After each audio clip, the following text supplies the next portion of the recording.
Hello everyone, my name is Nikhil and welcome to the channel. अभी आधे घंटे पहले यूपीएससी सीडीएस का नोटिफिकेशन निकला है और आज के वीडियो इसी के ऊपर है। आइए बिना टाइम वेस्ट किए हुए सीधा हम नोटिफिकेशन के ऊपर चलते हैं और डिटेल में चीज़ें देखते हैं। सबसे पहले कुछ ऐसी चीज़ों को देखते हैं जिसको लेके बहुत ज़्यादा डाउट रहता है बच्चों के मन में। सबसे पहले ये है कि क्या ओटीए में मैथ्स की ज़रूरत है। बिल्कुल, मेल और फीमेल दोनों अप्लाई कर सकते हैं। ओटीए एक एक्चुअली पोस्ट है बहुत सारी पोस्टों के अंदर जिसके अंदर मैथ की रिक्वायरमेंट नहीं है, मैथ नहीं आता है इस पोस्ट के अंदर। और फाइनल ईयर के बच्चे भी अप्लाई कर सकते हैं, सारी पोस्ट में अप्लाई कर सकते हैं। और एसएसबी क्या है? एसएसबी इस देश का नहीं, लगभग इस दुनिया का सबसे बड़ा और सबसे टफेस्ट इंटरव्यू में से एक है जिसको आपको फेस करना पड़ेगा सीडीएस की नौकरी को पाने के लिए। तो इसके बारे में भी हम लोग आज के वीडियो में बात अच्छे से करने वाले हैं। तो CDS 2 2024 का ये नोटिफिकेशन है। इसके बाद फिर से इसी साल के अंत में दोबारा इसका नोटिफिकेशन निकलेगा और बहुत अच्छी खासी पोस्ट के आसपास निकला हुआ है। 100 के आसपास पोस्ट एक्स्ट्रा इस बार निकली हुई है। इन सारे पॉइंट्स के ऊपर हम लोग आज के वीडियो में बात करने वाले हैं। सबसे पहले डेट देख लेते हैं। तो अभी 15 मई को इसका नोटिफिकेशन निकलना है। टाइम यही शेड्यूल था और इसी दिन निकल भी गया और आज ही से आप इसका फॉर्म अप्लाई कर सकते हो जिसकी लिंक आपको डिस्क्रिप्शन में मिल जाएगी। कब तक कर सकते हो? 4 जून 2024 इस फॉर्म को भरने का लास्ट डेट है। 5 जून से लेकर के 11 जून तक जो भी आपसे फॉर्म को भरते वक्त गलतियां होंगी उसको करेक्ट करने के लिए आपको ये 6 दिन मिल रहे हैं। आप इनके बीच में करेक्ट कर सकते हो। एग्जामिनेशन कब होगा इसका? सितंबर 1 2024 को एग्जामिनेशन होगा। सिंगल रिटन एग्जामिनेशन है, मेंस वगैरह कुछ भी नहीं होता है, सिर्फ एक ही रिटन एग्जामिनेशन आपको यहाँ पे देना है। रिजल्ट अपने आप ही आ जाता है, 1-2 महीने में मैक्सिमम इसका रिजल्ट आ जाता है। फीस की बात करें तो देख लीजिए 200 रुपये एप्लीकेशन फीस है सिर्फ और सिर्फ मेल, जनरल, ओबीसी और ईडब्ल्यूएस कैंडिडेट के लिए। एससी, एसटी और फीमेल के लिए सारी की सारी फीस यहाँ पे माफ है। फीमेल किसी भी कैटेगरी की माफ है, एससी एसटी के लिए आपके माफ है। फिजिकली हैंडीकैप्ड बच्चे यहाँ पे अप्लाई नहीं कर सकते। ठीक है, ये चीज़ को यहाँ पे एक्सप्लेन किया गया है। पोस्ट की डिटेल देख लेते हैं। मैं आपको बताया था लगभग 100 के आसपास पोस्ट एक्स्ट्रा आई हुई है। 2024 की दोनों नोटिफिकेशन में बहुत ही अच्छी पोस्ट आई हुई है। मैं आपको पहले एक बार एग्जांपल में दिखा देता हूं। अब देख लो, 459 इस बार निकली है, 457 पिछली बार निकली थी। दोनों 2024 वाली नोटिफिकेशन थी। इससे पहले आप देख लो तो लगभग 100 पोस्ट ज़्यादा निकली हुई है। कट ऑफ अभी डिक्लेयर नहीं हुआ है एग्जैक्ट यूपीएससी द्वारा, लेकिन मुझे ये अंदाजा है लगभग 4 से 5 नंबर का कट ऑफ में आपको अंतर देखने को जरूर मिलेगा 2023 और 2024 के आपका जो कंपैरिजन करेंगे तो ये आपको डेफिनेटली बहुत फायदा मिलने वाला है। तो पोस्ट देख लेते हैं। देखिए यहाँ पे कई तरीके की नौकरियां हैं। सीडीएस का मतलब ही होता है कंबाइंड डिफेंस सर्विसेज। डिफेंस में क्या होता है? आर्मी, एयरफोर्स और नेवी, तो तीनों की यहाँ पे नौकरियां है। तो ओटीए क्या है? चौथा OTA basically short service commission है। मतलब अगर आप एयरफोर्स, आर्मी और नेवी में तीनों में जाते हो तो आप पूरी की पूरी सर्विस करते हो, 57 ईयर्स पर रिटायरमेंट लोगे। आप ओटीए के थ्रू जाते हो तो आपकी रिटायरमेंट 15 साल से पहले लोग कर देंगे, लेकिन अगर आपका परफॉर्मेंस अच्छा रहा, पोस्ट खाली रही, तो आपको प्रमोट भी कर सकते हैं। मतलब आपको रखा जा सकता है और लंबे समय तक, लेकिन ये आपको लेके चलना है कि ओटीए में 15 साल तक की ही नौकरी है और फीमेल सिर्फ और सिर्फ ओटीए को अप्लाई कर सकती है। लेकिन इसके बीच में आप बहुत अच्छी खासी सैलरी कमा लेते हो, बहुत अच्छी लाइफ जी लेते हो, तो बाकी जो आपकी नॉर्मल नौकरी है उससे बहुत अच्छी लाइफ आपकी इसके अंदर हो जाती है। तो उसका आप टेंशन मत लो। ओटीए के अंदर सोचो मत, अप्लाई आपको करना है, मन है, आप ज़रूर कर लेना, ज़्यादा इसके बारे में सोचना नहीं। तो आर्मी का मतलब है इंडियन मिलिट्री एकेडमी, IMA। ठीक है, आपका नेवी का मतलब है नेवल एकेडमी और एयरफोर्स एकेडमी आपका एयरफोर्स के लिए है। ये तीनों आपका हो गया परमानेंट कमीशन। इसके अंदर 100 पोस्ट आर्मी, 32 पोस्ट आपका एयरफोर्स और नेवी में है और सबसे ज़्यादा कट ऑफ आपका एयरफोर्स के अंदर आता है इसके अंदर। ठीक है, उसके बाद आपका ओटीए है आपका मेल के लिए और ओटीए फीमेल के लिए। ओटीए मेल में सबसे ज़्यादा पोस्ट आता है 276 और फीमेल में 19 पोस्ट। आपको पता ही है जो करंट गवर्नमेंट है, प्रेजेंट जो सरकार है, वो इस तरीके से काम करना चाहती है कि जल्दी से जल्दी लोगों को रिटायर कर दे। अग्निवीर पे आप देख लो, यहाँ पर भी देख लो कि ओटीए में कितनी ज़्यादा सीट्स बढ़ी है। जो आपकी 100 सीट्स बढ़ी है ना, वो ओटीए में बढ़ी है। इन सब के अंदर इतनी ही सीट्स आया करती थी हमेशा से। तो ओटीए के अंदर आपको देखने को मिलेगा चेंजेस कट ऑफ में, ना कि बाकी के अंदर। ठीक है ना, तो ये आपका हो गया टोटल 459 आपकी पोस्ट है। आपने पोस्ट का ट्रेंड भी देख लिया है। अगर आप यूपीएससी सीडीएस में इंटरेस्टेड होगे तो आप मेरा मॉक टेस्ट परचेस कर सकते हो। यहाँ पे आप देख सकते हो ओटीए के 103, IMA और एयरफोर्स सबका एक ही है। 186 आपके टेस्ट अवेलेबल है मात्र 99 रुपये में। लिंक डिस्क्रिप्शन में अवेलेबल है। आप फ्री में भी लिंक पे क्लिक करिए, अपने आप को रजिस्टर करिए और फ्री में मॉक टेस्ट दे सकते हो आप लोग, और अच्छा लगेगा तभी आप परचेस करना। और आपको सिर्फ 99 रुपये में सीडीएस का ही नहीं, जितनी भी वर्दी वाली नौकरी हो, चाहे वो पुलिस हो, चाहे वो आपका सीडीएस हो, सब कुछ खुल जाता है। यहाँ पे आप मॉक टेस्ट दे सकते हो, करंट अफेयर्स को भी एज अ मॉक टेस्ट दे सकते हो और प्रीवियस ईयर पेपर्स को भी आप एज अ मॉक टेस्ट दे सकते हो। ठीक है। 30 दिन के लिए आपको देखिए डिफेंस और पुलिस पूरा पैकेज मिल जाता है 99 रुपीज़ में। मेगा पैक लेते हो आप तो 149 रुपीज़ में आपको, यह देख सकते हो मेगा पैक 149 रुपीज़ में देश की सारी सरकारी नौकरियां आपको मिल जाती हैं, अवेलेबल हो जाती हैं मॉक टेस्ट के रूप से। तो लिंक डिस्क्रिप्शन में अवेलेबल है novornikhil.in, वहाँ पर आप जाकर के अपने आप को रजिस्टर कर सकते हैं। तो ये हो गया एलिजिबिलिटी क्राइटेरिया की शुरुआत। अब देख लेते हैं अच्छे से। यहाँ पर एज का है, एज को मैं अगली स्लाइड में अच्छे से दिखा दूंगा। यहाँ पर मेन दिखाना ये मकसद है कि अनमैरिड लोग यहाँ पे अप्लाई करेंगे सिर्फ और सिर्फ। अगर आप डाइवोर्सी हो, और डाइवोर्सी मतलब कि कोर्ट से डाइवोर्स मिल चुका है, तो आप अप्लाई कर सकते हो। सिर्फ और सिर्फ फीमेल, मेल नहीं, है ना, सिर्फ मेल के लिए डाइवोर्स वाला आपका एक्सक्लूजन है। बाकी आपको जो शादीशुदा बच्चे हैं वो नहीं अप्लाई कर सकते, यहाँ पे किसी भी OTA में भी नहीं अप्लाई कर सकते, ठीक है। एज का यहाँ पर आप देख लीजिए, ये आपका क्राइटेरिया है। 19 से 24 साल आपका मिलिट्री में है, नेवी में है और एयरफोर्स में है। एयरफोर्स में आपका 20 से 24 है, और आपका OTA में 1 साल एक्स्ट्रा मिलता है, 19 से 25 साल। तो ये एक अच्छी बात है OTA की भी, ठीक है। और यहाँ पर आपको एग्जैक्टली एजुकेशन क्वालिफिकेशन पे हम लोग नेक्स्ट स्लाइड में देख लेंगे। एज का यहाँ पर और एक बार देख लीजिए आप। एज का जो यहाँ पर बात है, यहाँ पर एग्जैक्टली डेट यहाँ पे मेंशन है। बच्चे कंफ्यूज हो जाते हैं, तो यहाँ पे मैंने एग्जैक्ट डेट मेंशन कर दिया है कि कौन से डेट से लेकर के कौन से डेट तक के बच्चे कौन कौन सी पोस्ट में अप्लाई कर सकते हैं।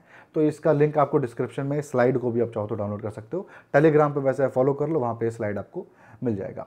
अब हम लोग आ जाते हैं एजुकेशन क्वालिफिकेशन के ऊपर, एलिजिबिलिटी के ऊपर। सबसे पहले आपको बता दूं, सारी की सारी पोस्ट के लिए ही कोई भी परसेंटेज का रिक्वायरमेंट नहीं है किसी भी पोस्ट के लिए, और किसी भी पोस्ट में करस्पॉन्डेंस वाले बच्चे अप्लाई कर सकते हैं। दोनों चीज़ मैंने कंफर्म कर दिया आपका।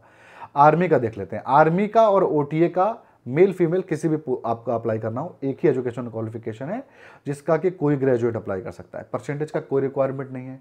आपने क्या डिग्री ली है, BA, BSc, BTech, BCom, आप अप्लाई कर सकते हो। परसेंटेज का भी कोई रिक्वायरमेंट नहीं है। करस्पॉन्डेंस वाले भी अप्लाई कर सकते हैं, फाइनल ईयर के बच्चे भी अप्लाई कर सकते हैं, ठीक है। कोई इसमें डाउट मत रखिएगा। आप फेल होकर के आप ग्रेजुएशन हुए हो 5-6 साल में, तब भी अप्लाई आप कर सकते हो। नेवल एकेडमी के अंदर जो उनके पास BTech की डिग्री है या फिर बैचलर इन इंजीनियरिंग है, वही अप्लाई कर सकते हैं। एयरफोर्स के अंदर भी कोई ग्रेजुएट अप्लाई कर सकता है, लेकिन उसके 12th साइंस से होने चाहिए, जिसमें फिजिक्स और मैथ सब्जेक्ट होने चाहिए। तो जो बायो वाले बच्चे हैं जिन्होंने मैथ नहीं लिया, वो भी अप्लाई नहीं कर सकते। तो 12th में फिजिक्स और मैथ बस सब्जेक्ट था, तो आप यहाँ पे अप्लाई कर सकते हो, आप अगर ग्रेजुएट भी हो तो, ठीक है। तो एयरफोर्स का आपका ये रिक्वायरमेंट है, ये आपके सामने है। और हाँ, जब आप इसका चॉइस भर रहे होगे ना, तो नेवी और एयरफोर्स में से किसी एक को नंबर 1 भर सकते हो। एयरफोर्स को नंबर 1 भरा तो नेवी अपने आप नंबर लास्ट हो जाएगा, और नेवी को ऊपर भरा तो एयरफोर्स अपने आप नीचे हो जाएगा। ये आपको समझना है, ये एक अच्छा खासा इनका एक ट्रिक है। तो ठीक है, अब अपने एजुकेशन देख लिया, अब आप फिजिकल क्राइटेरिया पे आ जाते हैं। फिजिकल क्राइटेरिया में कुछ चीज़ें हैं जो आपको अभी से ध्यान देनी है, ताकि आपको बाद में वो प्रॉब्लम ना करे। सबसे पहले कान का मैल बहुत ज़्यादा नहीं होना चाहिए, आप डॉक्टर से साफ करवा लें। टैटू नहीं होना चाहिए। टैटू के ऊपर बहुत डाउट आता है, बता देता हूँ। आपकी अगर बॉडी में कहीं पे भी टैटू है, जनरल ये बात है कि कहीं पे भी टैटू है तो आपको रिजेक्ट कर देंगे, लेकिन कहाँ अलाउड है वो मैं आपको बता देता हूँ। अगर आपका टैटू, अगर आप फीमेल हो सबसे पहले तो, और आपका कोई भी आपका टैटू ऐसा बनाया गया जो आपको रिलेट करता है किसी चीज़ से, तो आपका अलाउड है, ठीक है।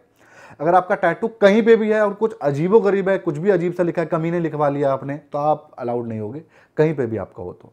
लेकिन अगर आपका टैटू यहाँ पर है, अंदर की साइड में है, ठीक है, तो आपका अलाउड है। इसके अलावा आपका समझ के चलिए कहीं पर भी अलाउड नहीं है, पूरे बॉडी में आपका अलाउड नहीं है। पूरा नंगा करके मेडिकल चेक करते हैं, उसके अंदर आपको पता चल जाएगा।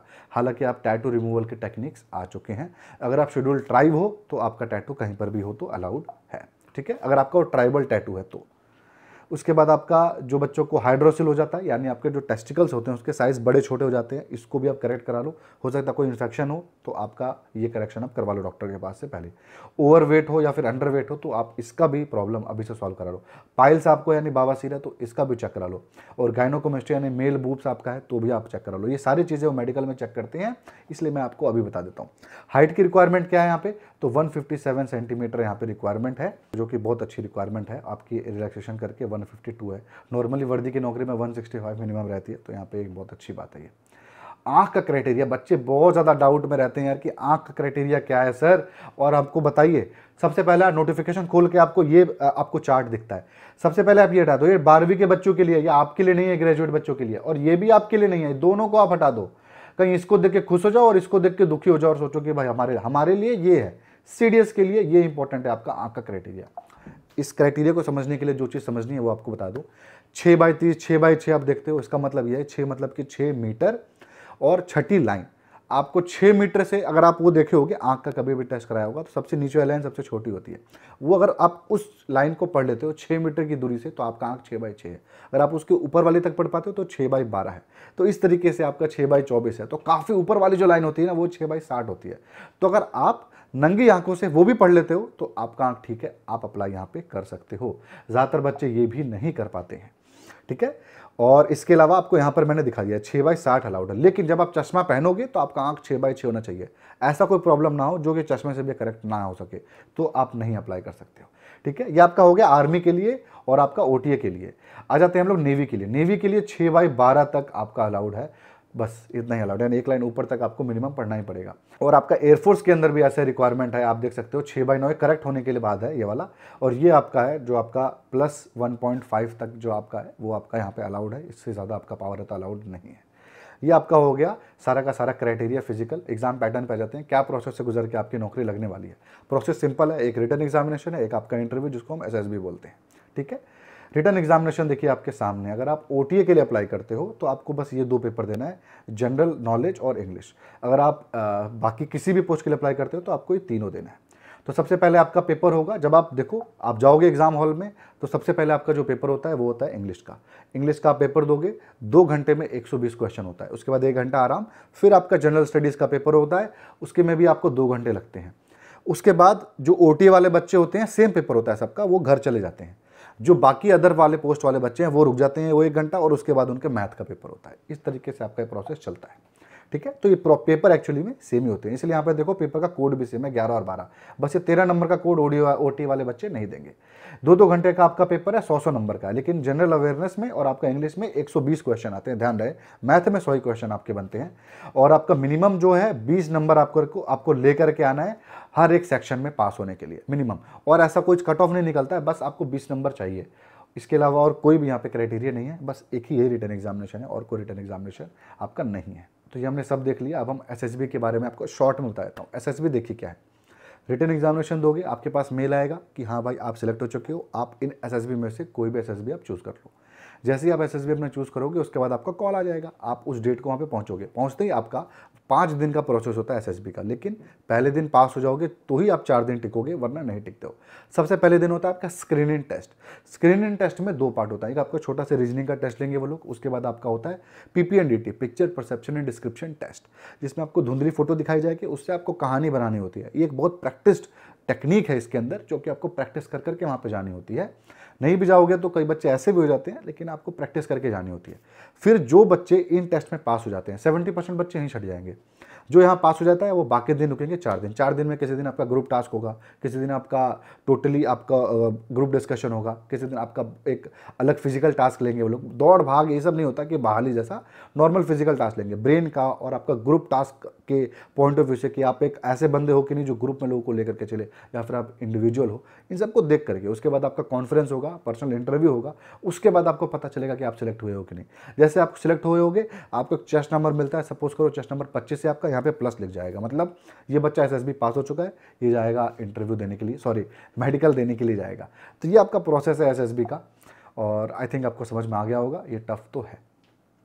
ये हो गया। उसके बाद यहाँ पे टॉपिक वाइज आपकी मार्किंग दी हुई है आपको, मतलब कि कौन कौन से टॉपिक से कितने कितने क्वेश्चन आए हैं, कौन कौन से साल में, ये सारा यहाँ पे दिया गया है। और यही आपका सिलेबस भी है। आपको पीडीएफ डाउनलोड करना है तो डाउनलोड कर सकते हो। नो और निखिल को टेलीग्राम पे आप फॉलो कर लो, सर्च करके, वरना मैं लिंक डिस्क्रिप्शन में दे चुका हूँ इसको डाउनलोड करने का। ये आप सब कुछ वहाँ से आपको एनालिसिस पूरा मिल जाएगा, हर साल का एनालिसिस यहाँ पे आपका अवेलेबल है। प्लीज़ आप चैनल को सब्सक्राइब कर दो और इस वीडियो को भी लाइक कर दो। सैलरी और प्रमोशन के बारे में बात कर लेते हैं। सबसे पहला जो आपका रैंक होगा वो आपका लेफ्टिनेंट होगा, लेवल 10 का 56,100 आपका ग्रेड पे होगा। डीए मिला करके, डीए और बेसिक ही आपका लगभग 80,000 टच हो जाता है। उसके बाद आपका बाकी सब सैलरी मिला करके 1 लाख प्लस आपकी सैलरी बनती है। साथ में एक बंगला मिलता है, कैंटीन की फैसिलिटी मिलती है, बिजली फ्री होती है ऑलमोस्ट 100 यूनिट तक, और भी बहुत सारी फैसिलिटीज़ मिलती हैं यहाँ पे, जिसकी कोई कंपैरिजन ही नहीं है। तो 1 लाख सैलरी प्लस आपका 1 लाख का पर्क्स आराम से मिल जाता है। एक अच्छे माहौल में आप रहते हो, और क्या बोला जाए, बहुत अच्छी नौकरी है।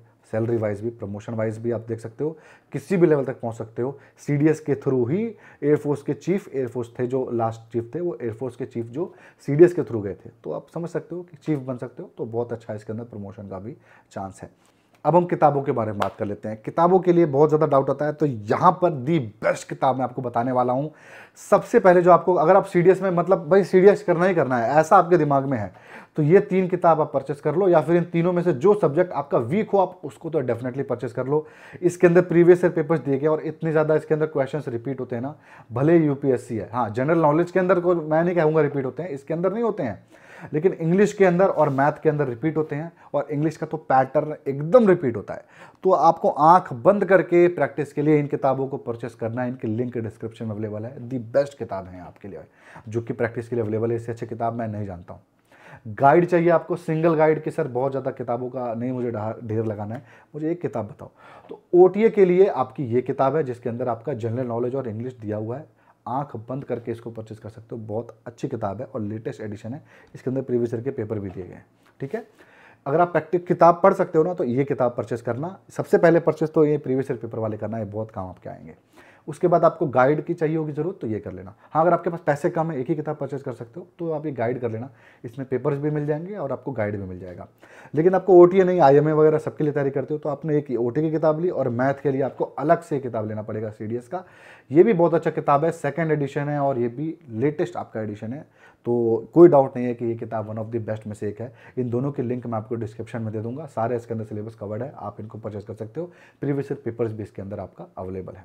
सिंगल किताब अगर आपको चाहिए, नहीं मैं तो बहुत एग्जाम की तैयारी करता हूँ, तो सिंगल किताब बता दो, तो शॉर्टकट इन रीजनिंग के लिए ले लो, और वर्बल नॉन वर्बल तब लो जब आप बैंकिंग की भी तैयारी साथ में करते होगे, तो वरना इस किताब को मत लेना। वरना शॉर्टकट इन रीजनिंग बाकी सारे एग्जाम के लिए आपका काम कर जाएगा। मैथ के लिए आपका फास्ट ट्रैक अर्थमेटिक अगर आप परचेस इसलिए कर लेना क्योंकि सीडीएस के अंदर आपका जो मैथ है उसके अंदर आप 50-60% सॉल्व कर लोगे इस किताब से। पूरा नहीं कर पाओगे, पूरा के लिए आपको एसेंशियल क्वांट की किताब आती है, वो परचेस करनी पड़ेगी।